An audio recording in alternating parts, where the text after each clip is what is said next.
October and November can be great months to buy businesses if you know what you're doing, and they can be terrible if you don't. And one problem with using the SBA loans to buy a business is they're not very good for growing companies. What we mean by that is that lenders use the prior year's tax returns to determine what they're willing to lend. So this is late October 2023. So the banks are using the 2022 tax filings, which at this point are getting pretty stale.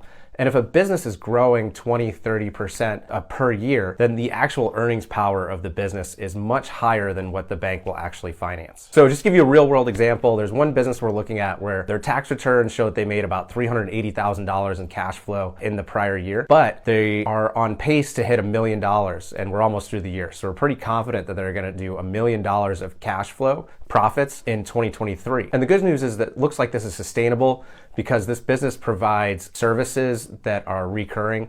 So it's a service that their customers are going to need over and over, and they really added to their customer base. There's some tension between the partners. I think that's why the sale is happening. Now, for this example, they want about $2.25 million for the business. That looks like it has a $1 million run rate of cash flow, and that's what it's going to be going forward. But the problem is based off 2022's numbers, the bank's going to lend something less than $1.5 million.